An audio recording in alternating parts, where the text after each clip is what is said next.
But I always had this love of fantasy. Actually, fantasy was my first love, and I had been writing another book at the exact same time called The Affiliate, and we submitted it to publishers, and publishers were basically like, "We don't know what to do with this. There's too much romance, there's too much fantasy. People don't want this." And I was like, okay, so I self-published it, and I figured I would stick to what was working for me, which was contemporary romance, and I would also do fantasy on the side because it was what I loved so much. So I did one fantasy book a year, and so I have two other fantasy series, and they all did very well. The publishers were all wrong, but then as romantasy, They often they often are. They're following trends, and they can't pivot exactly. as Yeah. easily as people who are independent or even, like, small and medium-sized publishers. They can see what's happening and go, "Er," whereas, like, Yeah. traditional publishers are like, "But we're stuck for the next 3 years with the books we already bought."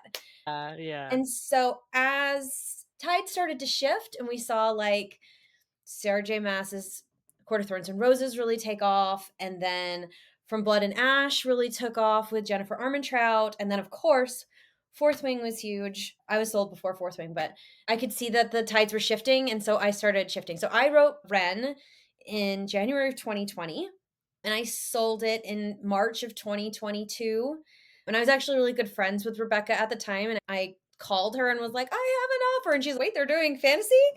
And so that's Yeah. why we have she wrote Fourth Wing, so that's why we have it, but she was like, Sure. "Oh, maybe talk to them about that," because Red Tower Yeah. didn't even exist yet when I sold this book to them, and it Uh-huh. it was the same sort of thing. I was on submission for 9 months, and all the publishers were like, "Too much romance, too much fantasy, we're not sure where this fits," but the editor at Red Tower was like, "Oh, no, I know where this fits right here in my line." Yeah.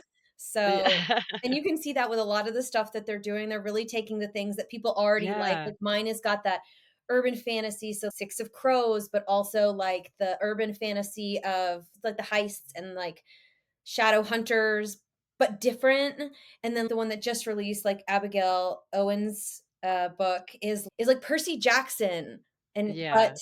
romance, like, but seeing all the things that we really loved growing up and seeing them, like, become more adult and more sophisticated. So, it's been fun. It's been a fun Yeah. journey.